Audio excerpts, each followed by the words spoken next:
So we're out at the Itasca State Park campground here. This is a Bear Paw campground up here in northern Minnesota. And we wanted to do a test today. We have got the Grayl water filter right here, one of their Grayl water filters. This is the Traveler, which is the orange little filter on the end.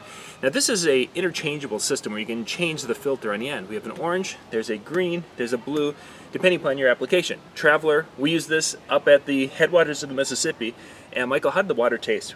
Tasted just like regular water. Just like bottled water. So our test today is we have 2 glasses of water from the campground, which is their drinking water from the campground. We just took it from the spigot over there. And what we want to do is we're going to try this. Now we haven't even done this yet. This will be our first time of trying it, but we want to see if the water, once it's filtered, will have a different taste than the water that's unfiltered. So basically, we'll call this tap water from a campground, and then we're going to filter one of them and then try it and compare. What do you think is going to happen? It's going to taste just like regular water. Do you think it's going to taste like the campground water, or do you think it's going to take some of the stuff out of it? It's going to take some of the stuff out of it. Well, let's find out. So the first thing we'll do now is we have our chamber in which we put our dirty water. If we're at a lake or if we're by a little creek or something, you go and scoop up the water and fill it to the fill line. Well, because we're not going to be doing it that much, we're just going to put the 1 cup of water in.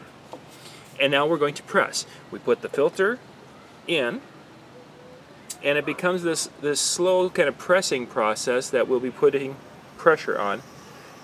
And it's a really slow press with this one. Now the Traveler takes approximately 20 to 30 seconds to press all the way down to the bottom, which we haven't even gotten to the water yet because it's slowly, right now, filtering the air. Then you've got the Trail one, which is the green one. The green one will take probably around that 10 seconds to get your water. And then of course there's the blue filter that's meant for your tap water. When you want to go and just kind of filter your water, kind of like what we're doing here. We don't have the blue one today, we're using the Traveler one, which is meant to go anywhere in the world, developing countries, what have you. So we're almost done with the press. There. It's to the bottom. Now we have our clean water inside. Now I could put the cap on this and use this as a drinking water bottle if I wanted to, but in this case we're going to pour it back into the cup. There we go. So we have our filtered water here and our unfiltered water here. Now I have my assistant here, Michael. I want you to try. That doesn't taste good at all. Okay, so you can taste campground water. Yeah. Okay, now let's try the filtered one.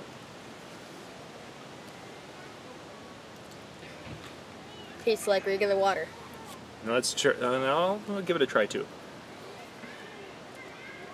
That doesn't taste good. Yeah, you can taste something in it. Yeah. Huh, it's gone. Yeah. Wow, it really worked. I was wondering if it was going to be able to be a noticeable difference, but boy, it really is. Yeah. Because after we were done with our demonstration out at the Headwaters in Mississippi with this, the kids were wanting to use this to drink lake water more than they were the campground water. So it's kind of cool that we can use this on campground water and get really good tasting water. Yeah. We'll put a link in the description so you can check out the Grayl water filters, the different options and such with that. But this is one of the cool things for backpackers, campers, hikers, fishermen from the Grayl company. This is John Young with the Weekend Sportsman.